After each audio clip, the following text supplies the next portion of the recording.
Artinya zaman kita hidup pun sebenarnya kita tidak bisa ngelola kehidupan itu, tidak bisa. Nah kalau sama nggak bisa, nanti setelah mati juga tidak bisa. Ya sudah, ketika kita hidup yang ngelola juga Allah, ketika mati juga yang ngelola. Bedanya apa?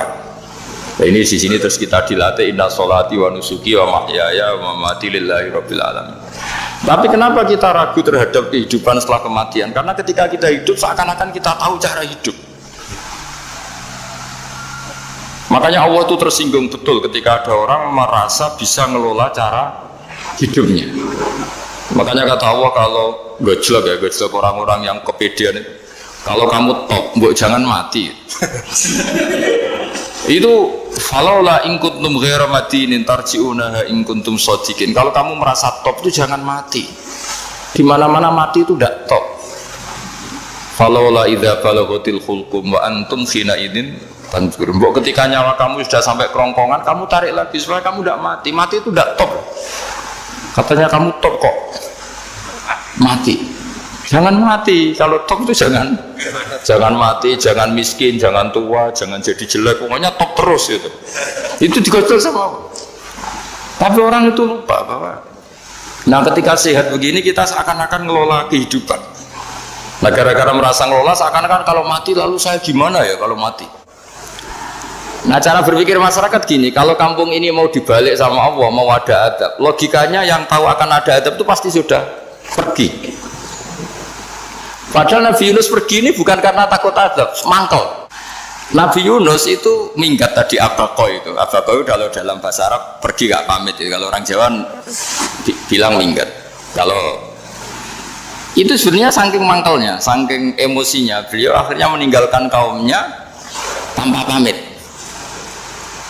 Tapi kaumnya itu menjadi tahu bahwa ini serius Yunus. Buktinya dia agak berani di kampung. Berarti mau ada adab betul itu. Dan efek positif dari teori itu, teori kultur tadi. Akhirnya mereka tobat. Saat itu juga mereka wiridan di lapangan. Terus semua kesalahannya diselesaikan. Sampai ada rumah yang sudah dibangun permanen karena di tanah tetangga. Dirobohkan saat itu juga. Bahkan ada batu yang dulu nyuri. Satu dua batu yang dulu hasil nyuri saat itu juga dirobohkan, dikembalikan sama penghuni. Hari itu semua kedoliman diselesaikan. Ini penting saya utarakan, jadi tobat itu tidak hanya istighfar. Kalau istighfar ribet, tobatnya orang punya utang terus istighfar gitu kan ribet. Kan ribet itu.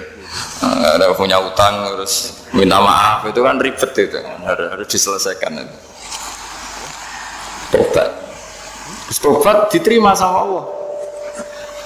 Batas akhir finish dari harusnya ada adab, misalnya Senin, Selasa, Rabu, harusnya Rabu itu sudah kena adab, ternyata Rabu itu tidak kena adab. Nabi Yunus sebetulnya juga penasaran kampungnya itu kena adab tidak, dilihat dari jauh ternyata tidak, tambah kecewa dia gitu.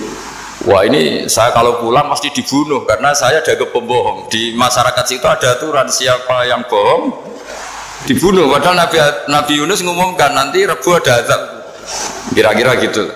Ternyata Rebu itu udah ada azab, makanya dia sudah di batas kampung kembali minggat lagi karena nanti pulang pasti dibunuh karena dia ada kebohong. Ya akhirnya masyhur itu, terus dia ikut nelayan sekenanya, yang penting lari dari kampung, ikut nelayan sekenanya. Zaman itu ini seorang lagi zaman itu. Nanti ini efeknya nanti ke tauhid. Zaman itu para nelayan tuh kayak sepakat. Kalau ada kapal atau perahu kok mau tenggelam, itu pasti ada yang minggat. Hanya minggat itu pergi tidak terhormat itu. Terus fasahama fakana minal mudkhadin.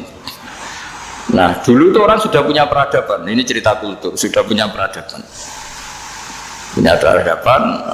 Ya sekarang gini, kalau nyemplungkan salah satu kan tidak adil diundi.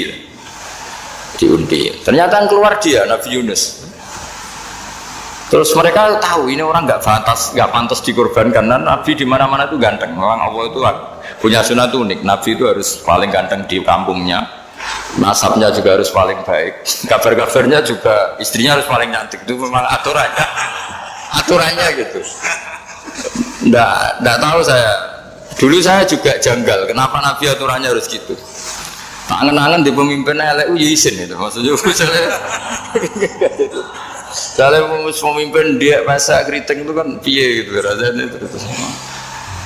Jadi Nabi itu pasti itu paling ganteng di kampungnya, terus dari nasab ya terbaik, terus rata-rata istrinya itu ya selain solihah itu ya paling ganteng. Karena ya dibully kan, sowar tidak jadi Nabi, bujane elek kan ya ribet kalau misalnya ada yang bully gitu kan juga ribet.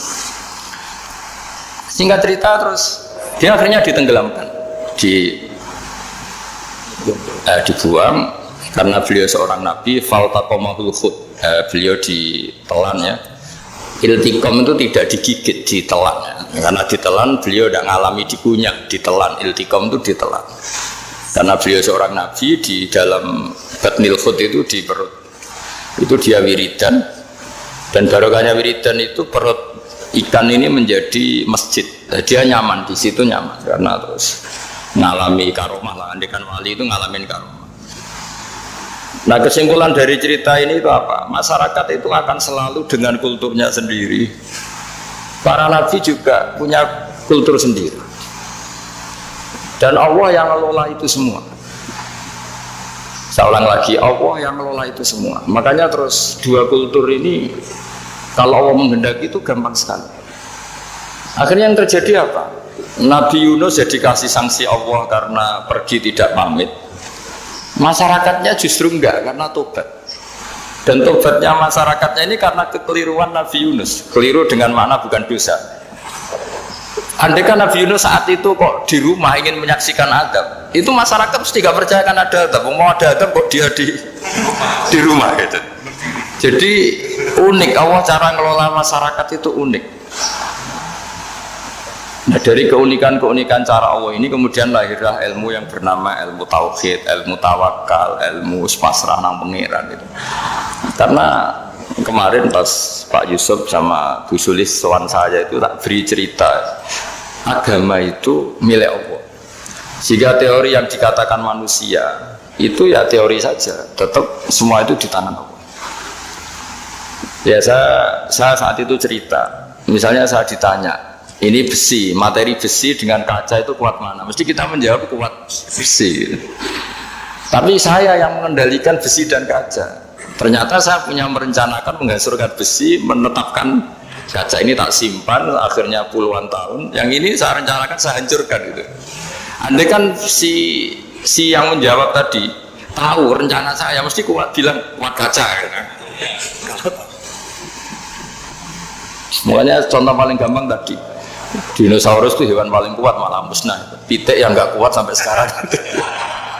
Karena Allah bikin dinosaurus itu punya rencana dihancurkan ya. Sementara ayam enggak, gue rame-rame itunya gitu. Sehingga ya sudah. Nah, agama itu seperti itu. Agama itu sesuai rencana Tuhan. Sehingga ini cerita Nabi. Sehingga Nabi itu kadang nggak tahu bedanya antara sesuatu yang punya data, punya perangkat-perangkat untuk menuju A misalnya, itu nggak tahu bedanya. Jadi kalau Nabi ditanya misalnya gini, onta itu lahir dari betinanya, dari indukannya bisa? Ya bisa. Lahir dari batu, jawabnya ya bisa. Kalau dia seorang Nabi pasti jawab bisa. Jadi kalau Nabi ditanya, mata air itu keluar dari bumi kedalaman 7 meter, bisa. Keluar dari sini, dari meja, jawabannya ya bisa. Karena Nabi itu saking dekatnya Allah, tahu betul bahwa perangkat di dunia ini tidak bisa mendikte Allah. Semua itu kehendak Allah. Logika yang terbangun Nabi itu sebenarnya gampang ya. Kalau kita teliti itu hanya gampang, itu sesuatu yang benar itu pasti bisa dijelaskan secara gampang. Nah ini ngaji tauhid biar tidak terlalu berteori itu. Karena kalau saya cerita uang pinter jenengan. Dan saya tidak ingin pinter tentang uang. Tak beri contoh. Nah ini supaya nanti kalau sampean suatu saat meninggal ketemu mungkar nakir itu tahu cara menghadapi. Nanti tak warai tekniknya. Makanya ada cerita agama ini baik sekali. Orang bocorkan ujian nasional itu kriminal, bisa ditangkap Pak Rosidi. Tapi agama ini pertanyaan mungkar nakir dibocorkan semua kiai, itu nggak ditangkap sama mungkar nakir. Harusnya kan rugi karena ini pertanyaan Tapi semua kiai kan sudah membocorkan. Nanti pertanyaannya di kuburan itu buka Tuhanmu siapa, agamamu apa. Itu kan sudah dibocorkan. Tapi itu nggak dianggap kriminal. Sementara kita sekolah SD, sekolah SMP bocorkan soal itu dianggap kriminal. Padahal harusnya boleh. Maksudnya kalau menuruti teori itu harusnya boleh kan. Mau pertanyaan mungkar nakir saja dibocorkan kan? Ada dasarnya. Ya tapi kan tidak ada itu. Harusnya boleh. Tapi kan terjadi nggak ujian kalau dibocorkan itu. Artinya agama ini begitu baik. Pertanyaan yang taruhannya surga neraka saja dibocorkan. Kurang apanya baiknya agama ini? Pertanyaan sepenting itu dibocorkan dan kiai nggak ditangkap sama mungkar nakir ya udah itu. Saya ulang lagi ya supaya kita ingat fitrah salimah. Soal Anda modern monggo lah, tapi saya sebagai kiai akan ngajari kalian tentang fitrah salimah. Jadi kalau kamu itu benar-benar beragama, ini misalnya kertas, ini lempengan baja. Kalau kamu beragama kalau ditanya kuat mana, ya terserah jenengan. Karena bisa saja kertas ini aku punya niat tak simpan di arsip nasional. Baja ini tak niatkan, tak luluhkan, tak hancurkan. Sehingga kalau kita ngomong ya secara materi harus ditambah ya, secara materi kuat gajah ya Allah. Tapi secara substansi jenengan ya terserah jenengan monggo. Nah, di sini yang mulai orang lupa itu karena selalu menjawab pasti kuat gajah. Kata pasti ini yang akhirnya orang menghilangkan teori beragama. Berdasar logika itu. Berdasar logika. Nah akhirnya para nabi, para wali itu ditanya. Saya punya kitab karangannya Abdul Hamid, orang alim. Kitab itu dulu saya ngaji lama sekali, sampai sekarang saya pelajarin. Manusia itu dijebak hukum adat, padahal adat itu ya tidak terlibat. Misalnya kalau ada telur jadi ayam normal itu. Ya tadi indukan unta melahirkan unta normal itu, indukan sapi melahirkan sapi normal. Tapi kalau para nabi itu bilang ya nggak normal, nggak normal artinya tetap ada kekuatan Tuhan. Indukan unta tahu apa tentang unta?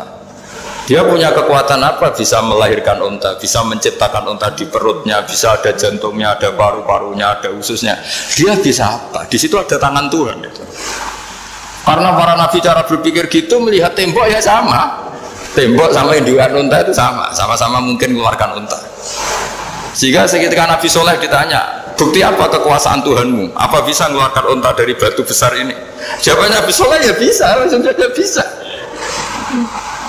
Dan mukjizatnya Nabi Soleh masyhur itu keluarlah unta dari batu. Karena secara teori ya tadi, coba unta indukan itu apa seorang profesor, apa seorang ilmuwan sehingga bisa menciptakan anaknya itu. Apa dia terlibat dalam menciptakan jantungnya, paru-parunya, ususnya? Kan enggak juga. Telur bisa apa coba? Gobloknya bukan main telur itu kan. Tapi bisa mengeluarkan ayam, dia bisa apa? Nah, para nabi, para wali itu tahu semuanya itu kekuasaannya Allah.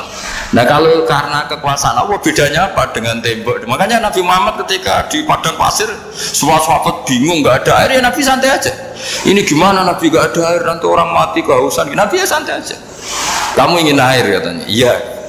Nabi nunjuk apa itu ya sudah, terus ada air. Ada yang keluar dari jemarinya, ada karena Nabi itu nggak tahu bedanya antara ini mungkin dan tidak mungkin tuh, nggak tahunya itu ya semuanya itu Allah. Kalau kamu kan nggak, wah daerah gini nggak mungkin ada air. Ini kan padang pasir. Air itu biasanya di daerah hutan gini malah berteori macam-macam. Seakan-akan tidak ada Tuhan. Jadi kalau orang nggak bakat wali pasti berpikirnya gitu. Makanya nggak wali-wali itu orang nggak bakat karena itu kan artinya menafikan kekuasaannya Allah kan. Seakan-akan Allah tidak mampu bikin air di situ. Tapi kalau Nabi santai aja. Makanya Nabi Ibrahim ketika mau dibakar ya santai aja. Menurut beliau api bisa apa? Jadi itu meskipun hukum adat dia selalu berjalan. Normalnya api yang membakar di padang pasir, normalnya ya nggak ada air. Normalnya batu ya nggak mengeluarkan unta. Tapi kamu jangan terjebak oleh keseharian yang Anda lihat. Tetap di balik itu ada kekuasaannya Allah Subhanahu wa Ta'ala.